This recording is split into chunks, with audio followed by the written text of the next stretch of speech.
what you will be required to do this week is to create a short PowerPoint. And hopefully you haven't deleted your pictures from your past assignments and all that, because you can use those pictures here. All right. So the requirement for PowerPoint says that you have to learn how to place photos in PowerPoint and to create a PowerPoint presentation with the pictures that you have taken before. All right. So I'll show you how to do that, and then I can show you a few features that you can use to edit and improve on the presentation in itself. All right. So when you first start your PowerPoint, um, you will be greeted with a page something like this. All right. So you come to home, you'll see something like this. Or if you're landed on this new section, then this is what you will see. When you come here, most of us, we usually select blank presentation and then we create something from scratch there. But I've experimented around with a few of these, and I've really liked how they are created. So you can try going through these. These are some generic ones that you find online, but you can literally find thousands of different types of formats for your presentations. All right. So I will be going with something simple. Let's just say I'll click on floral flourish, and then it comes like this, and I can select create. Now, what it does is it'll show me a title page, and also it'll start showing me the different slides. Now, based on what kind of slides I want to select, the slides will change. So for example, if I take a picture with caption, then it allows me to insert a picture here and add a caption here. The formatting is already done. The design, everything is already done. All you have to do is add the things into the slideshow. All right. So once you have entered a title over here, for now, I will just name it as our digital photography class. And then I'll just insert today's date, which is the 12th of August 2021. Once you've done the title page, you will move on. This is just a sample to show you how you can use flowcharts and how the font will look like, how the text will look, size and everything. Everything can be changed, of course, by using this panel over here. You can make it larger, smaller, select the number. And I'm sure most of this is stuff that you already would probably know. And if it isn't, then I'm sure you can easily learn that just by experimenting, clicking and seeing what it does to the selection that you've made. All right. So once you've come to a slide and you want to insert a picture, you'll probably either click on this option and it'll open up a window for you to select a picture, or you can drag and drop. So that's what I'm going to be doing. I have some pictures that I took earlier, which I will drag and drop for illustration. So when I drag it onto the screen and leave it here, it gets added here. Now, this is not the proper frame that I selected. What happened is the picture is very large, but it cropped in to accommodate within this frame. All right. So now you will notice that on the tabs along the top, we are in this format tab over here. All right. Just for the sake of convenience, I'll use a different picture here. All right. Okay. So we are in this format section here, and this format section is different for based on whether you're editing text or editing pictures. All right. So now here you can see I'm faced with a problem of the picture not fitting within this box in the background. And if I try to stretch it across, then the picture gets distorted. And if I use the edges to zoom in to fill up the gap, then I still have this massive area over here that is not looking very nice. So what I will do is I will come to the format option over here, and there's this option called crop over here. Now by using this crop option, I can bring it down and it locks into place there. So I can leave it there and click one more time here. And now the picture is set over here. And you will notice here the format option is already gone. When you click on the picture, the format option shows up again. Now, there are times when you want to have a picture in your presentation, but you don't want the background because you don't like what the background is. So that's what this first tool will help you do. When you select this option, it'll perhaps take a few moments to scan the picture, and then it shows you something like this. Now, what you can do is you can select areas that you want to keep and areas that you want to remove. All right, so the first thing I'm going to be doing is to mark areas to keep. So I will select this option here and I will move my mouse along the place where I want to keep. So I'm going to click here and drag. So it'll try to find which area I'm trying to select and it'll automatically include that. Now it is not 100% perfect and you may have to spend a few minutes to go about selecting everything to make sure that everything is uh, selected cleanly. All right, so for example here you can see I selected over here and it only cleared that part, and there's still a lot of purple here. The purple is the areas that are going to be removed. All right, it's not going to permanently stay. It is just to show you which areas are going to be removed. And now you can see every time I do that, it takes a couple seconds and everything has to load again. So I'm just trying to select the purple areas where I want to keep in the picture and not remove.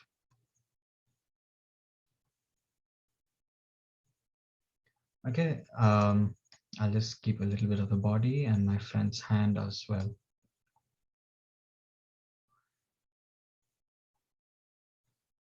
A little bit of the chin.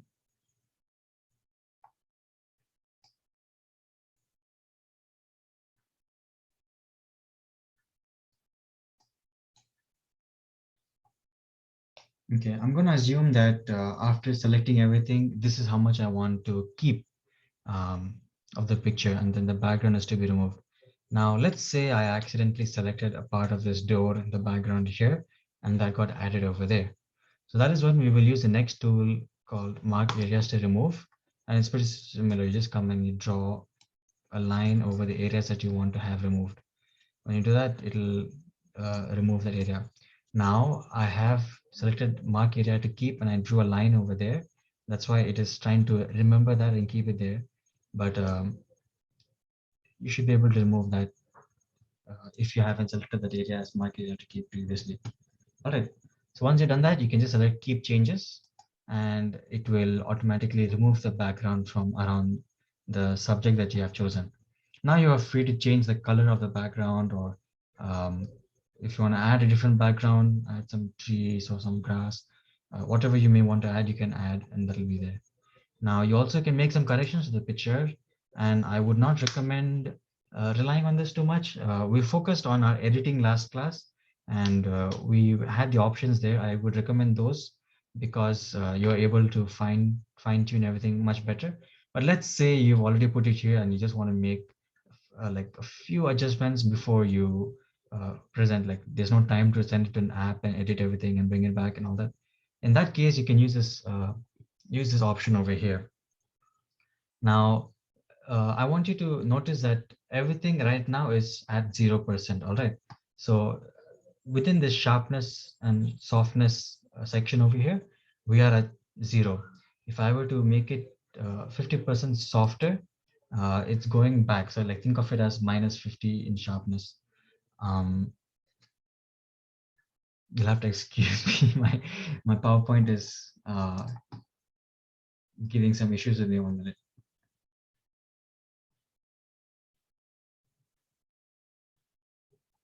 All right. So you can see here that the picture's gotten a lot of blur in it. It's very blurry now. That's because I reduced the sharpness and I've made it soft.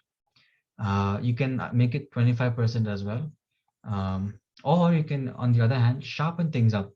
Now, if you take a blurry picture, there's only so much you can do to get it a little sharpened. So you cannot expect to take a blurry picture and then bring it here and make it like very sharp. Now you can see here, as I'm hovering over this number 50 here, that is when the app is taking more time to load because it has to process everything. And the file that I've chosen itself is a large file. Like the picture that I've chosen was several MB large. So it's taking a lot of time to load everything. And if you add too much sharpness, you will notice that the edges all become more pronounced. And sometimes that's needed, but usually it will look a little bit over edited. So I'm going to leave it at 0 over here. Now, brightness and contrast has this whole table here where the bottom right is when you reduce, uh, bottom left, sorry, is when you reduce both brightness as well as contrast. So you have brightness is basically how bright or dark something is, and contrast is basically how punchy or something the colors look. All right. So if you come from the top to the bottom, you will notice that there's I have to apologize. My app keeps crashing a little bit. Just a minute.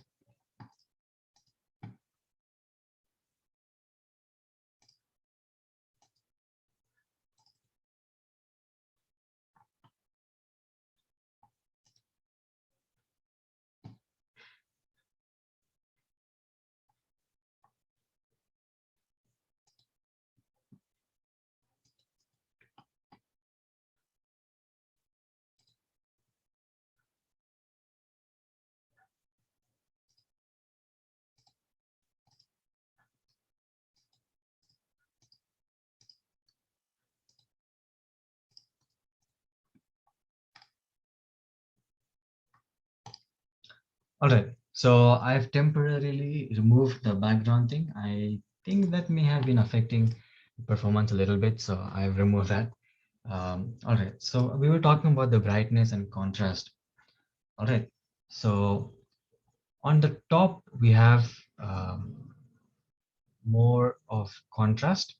We can see that. Okay, I'll do it this way. I want you to imagine that the middle one is basically having brightness remain the same all from the top to bottom, but the contrast is what changes. All right. You will notice here that the middle one is selected right now. That is a normal picture. This is with zero brightness changes or zero changes to contrast as well. This is the picture as you took it. Now from here, you can go in either direction. If you go to the bottom or to the right, you will be increasing the brightness and contrast. Or if you go to the left or to the bottom, then you will be decreasing the brightness and the contrast. All right. And now, for example, let me demonstrate. Now from the center, if I were to go straight to the right, then there would be no change to the contrast, only the brightness. And likewise, if I go straight to the left, then there would be no change to the contrast, only the brightness would reduce. Now, I'm not sure if you're able to see all the differences on Zoom because I know that it can take a while to load. But you can see here, only the brightness is reduced. And if I were to take it to the middle right, middle row, but on the extreme right, then only the brightness will increase. The contrast will not increase. Now, that is brightness goes from left to right. All right, brightness goes from left to right. Meanwhile, contrast goes from top to down. The higher you go, the less contrast there will be, and it'll look more gray and flat. The picture will look flat and gray, and it won't be as punchy. As you can see, it looks very flat, gray, and not very colorful, little lifeless. But if you come down, then there's more contrast. It's more colorful, more punchy, and it stands out even more. Um, and if you so that way from left to right is brightness and top down is contrast. So based on that, you can play around and find the right balance of brightness and contrast. Now that's for brightness and contrast. You can also add a few filters here. You can adjust the temperature if you want it to look warm or yellowish, then you can go to the right side. And if you want it to look the opposite, or if you want to look cold, then you can go to the left side. Now, I don't understand why the PowerPoint is taking very long to load. Um, just give me a moment.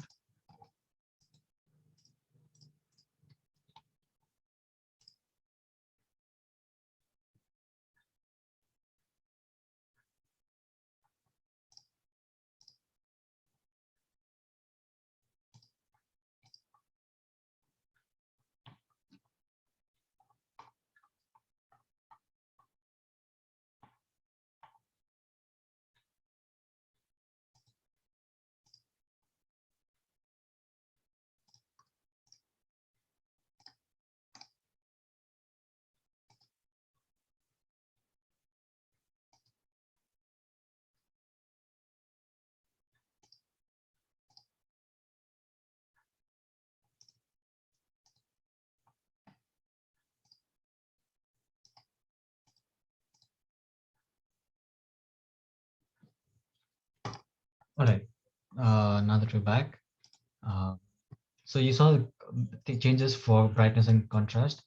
There are some filters here you can apply, and you can adjust the variations based on some extra options over here. But usually I don't use these filters, and they may not be very useful for the pictures either, because they're very general and they just applied completely to the whole picture. So you cannot fine tweak anything the way that you want it to be.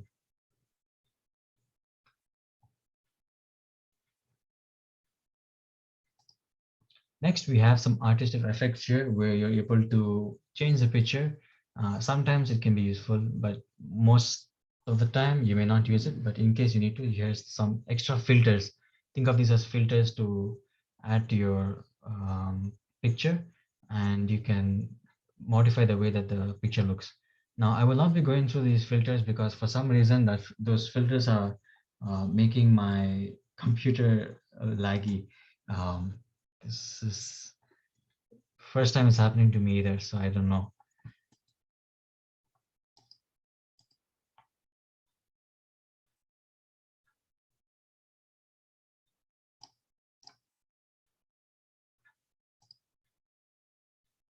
All right. So I've reduced the detail levels of the picture a little bit, so you should be able to see what these different filters do. And as you can see, each one of these have a different effect. Um, they may not be used much, but if you wanted to use the picture as a background and have some other picture in front or text or a paragraph or anything like that, then this can be used to make your picture go in the background. For example, this blur option is a this glass title option is a good option to blur everything else and have it look like a background thing. All right. Then you have these formats of options available for framing, having a digital frame over your pictures. And then you can look for more outlines over here. The thickness of the outline can be adjusted, and you can also have it in a straight line, or if you want to have it in dots, and you can adjust that in more lines as well. Now you will notice that in the beginning of when I first got this picture inside, it was kind of stuck backwards and it was not really arranged properly. So that's where these options come. You can send it backwards or you can bring it forwards. Now for this case, I'm going to delete this over here, and you can, let me say I have this picture here and I want to add some text. So welcome to the class, but you can see that the text is behind the picture. Now I can select the text and have it brought forward, or I could just select the picture and send it more backward. So either of these would work fine, and then you'll notice the difference there. That's what these two options do. And apart from that, you can rotate the picture in whatever orientation you wish to have it. And you can align things. So let's say you have multiple pictures and you align them, then you can have it in the center or the right middle and all these things. Um, that's what the format option over here does. Now, apart from that, you can have the slides look different by going to this arrow key here and selecting different kinds of uh, slides for you to choose from. Let's say you wanted to have one that's just, you wanted to show off two of your pictures before and after editing. So then you can have the before edit over here, and then you can have the after edit over here. You can insert two, you can insert both the pictures side by side so that you can see what your edit has done. And by doing that, you will be able to show comparison. So that's just a quick rundown of how we can import pictures and do some basic edits on PowerPoint. It's not very much, but I feel like it has to be covered just in case, because that's part of your requirements. So that was a quick rundown. If you have any doubts at this moment, you can ask. And if you don't, then okay, I'll just wait for you to share your doubts first, and then we'll proceed from there.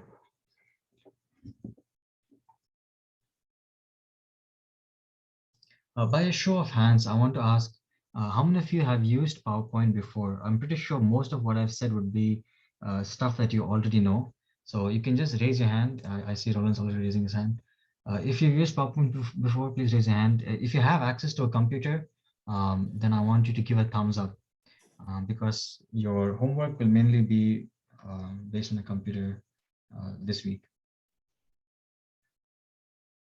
Those of you who have an access to the computer, can you please give a thumbs up?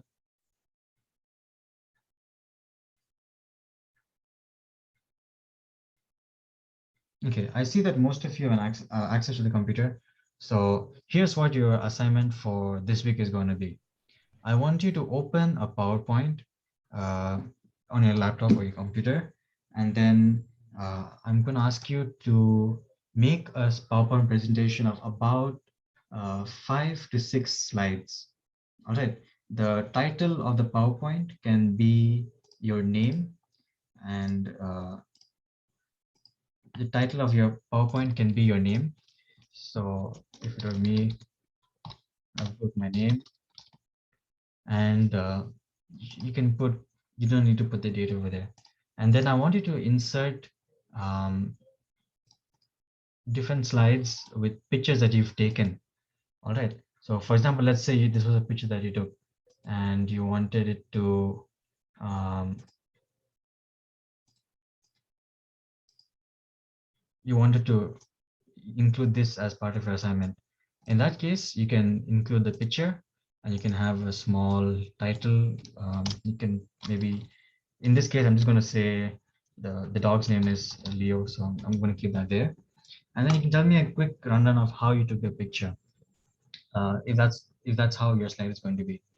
And if you wanted to include a picture that you've edited using the app Snapseed that we talked about in the last class, then you can you can do something similar to this, where you can have the picture uh, shown before editing how it looked, and after editing how it looks. So by doing that, you'll be able to show um, how much of thought and process went into the editing itself. Because sometimes the picture may look very nice, like the final picture may look very nice, but people don't understand how much of time and effort you put after they look at the original, and they'll be like, okay, wow, that's a big difference. So in that case, you can have a slide something like this, and you can have it in comparison, and you can show both before and after. So I wanted to ask all of you to prepare like this, about 5 slides each PowerPoint, and then submit that. And we'll actually be going through that this Sunday. So I will ask you all to sit and work on that within this few days and submit it by Sunday. And we'll be going through a few of those. And we're not just looking at your PowerPoint, we'll be looking at the pictures as well. You're free to use pictures that you clicked previously, or you may also click and add some new pictures in the PowerPoint.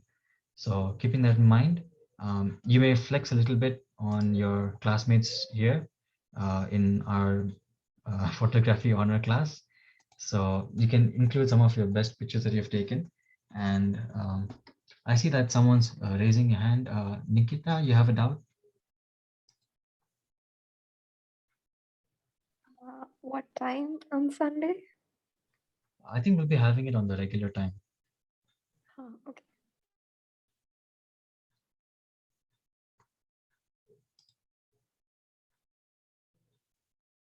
Okay. So yeah, that's going to be a requirement for this week to finish a PowerPoint, because again, like I mentioned, you might think it's something that everyone knows, but um, it's part of your requirements. I'm going to have to ask you to do that as well. All right. Your requirements also kind of ask you to create photographic projects for something like a CD cover or a scrapbook, but that would have been applicable um, some time ago. It's not very common anymore. Um, so I will kind of exclude that requirement from uh, from your list of things to be done. All right. So yes, anything you want to say or add before we close?